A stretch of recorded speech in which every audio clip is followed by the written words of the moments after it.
तो 4 आदमी में 3 आदमी खड़ा हुआ है। Yes, I was told there are no permission, illegal activities was been going on.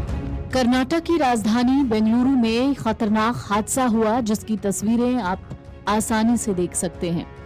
इन तस्वीरों में चल रहा रेस्क्यू ऑपरेशन इस बात की ताकीद कर रहा है कि आखिरकार ये हादसा कितना बड़ा था। हादसे के बाद चीख पुकार मच गई। दरअसल बेंगलुरु में आफत की बारिश ने सब लील लिया।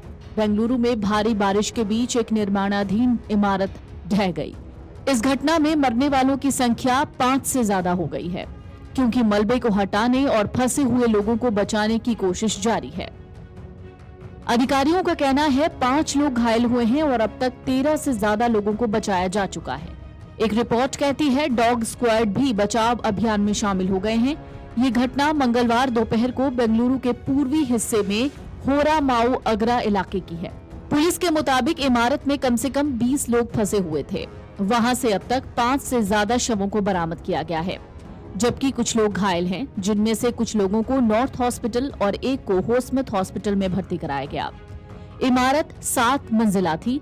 राहत और बचाव कार्य तेजी से चल रहा है। उधर बेंगलुरु में वर्षा जनित अलग अलग घटनाओं में कम से कम 5 लोगों की मौत हो गई, जहां पिछले 3 दिन से लगातार बारिश थमने का नाम नहीं ले रही है। सड़कों पर जल भराव की स्थिति है। एनडीआरएफ और राज्य आपदा मोचन बल की 5 टीम को मंगलवार को बाढ़ग्रस्त क्षेत्रों से लोगों को निकालने के लिए तैनात किया गया। इसके साथ ही आपको बता दें, बारिश से तबाह बेंगलुरु में बाढ़ की स्थिति बनी हुई है। भारी बारिश के बीच बेंगलुरु में निर्माणाधीन इमारत ताश के पत्तों की तरह ढह गई। इसमें 5 लोगों की मौत हो गई। मलबे के नीचे कई मजदूरों के दबे होने की आशंका है। कुछ लोगों को बचाया भी गया है। मजदूरों की तलाश के लिए राहत और बचाव कार्य जारी है। एनडीआरएफ, एसडीआरएफ और फायर ब्रिगेड की टीमें बड़े पैमाने पर मजदूरों की तलाशी अभियान में जुट गई हैं। बताया जा रहा है भारी बारिश के बावजूद बिल्डिंग बनाने का काम जारी था। काम पर रोक नहीं लगाई गई थी। ऐसे में आशंका जताई जा रही है कि इसी वजह से बिल्डिंग गिर गई होगी। राज्य के deputy CM DK Shivakumar ने कहा, बचाव अभियान जारी है। मृतकों की संख्या बढ़कर 5 हो गई है। शहरी विकास मंत्री और स्थानीय विधायक बिर्थी सुरेश भी मौके पर पहुंचे। इस पूरे घटनाक्रम के बारे में उन्होंने जानकारी हासिल की। पुलिस ने मृतकों के नाम जारी किए, जिनमें अरमान, त्रिपाल, मोहम्मद साहिल, सत्यराजू शामिल हैं। डिप्टी सीएम शिव कुमार ने कहा था कि उन्हें बताया गया कि एक अवैध इमारत है, इसके लिए कोई अनुमति नहीं ली गई। खैर, सभी अवैध निर्माण को रोकें और सर्वेक्षण करें। मैं सब रजिस्ट्रार से भी कहूंगा कि वो भूमि का ट्रांसफर न करें। निश्चित रूप से अधिकारी, ठेकेदार और मालिक पर सख्त कार्रवाई होगी। एनडीआरएफ की टीम ने मलबे में दबे लोगों को निकालने के लिए रात भर रेस्क्यू ऑपरेशन चलाया। बुधवार सुबह डॉग स्क्वाड की टीम को बुलाया गया। मलबा हटाने के लिए टीम ने बड़ी बड़ी मशीनें मंगवाई। कर्नाटक में इसी मुद्दे पर सियासत शुरू हो गई है। विपक्षी दल जेडीएस ने कांग्रेस पर बेंगलुरु की दुर्दशा करने का आरोप लगाया है। Deputy CM DK Shivakumar ने कहा, आपने देखा होगा कि दुबई और दिल्ली में क्या हो रहा है। देश के कई हिस्सों में ऐसी स्थिति है। मृतकों में से 3 मजदूर बिहार के थे। इनकी पहचान हरमान, त्रिपाल, मोहम्मद साहिल के रूप में हुई है। वहीं सत्यराजू और शंकर की जानकारी अभी सामने नहीं आई। बेंगलुरु सहित कर्नाटक के कई हिस्सों में पिछले 3 दिनों से लगातार बारिश हो रही है।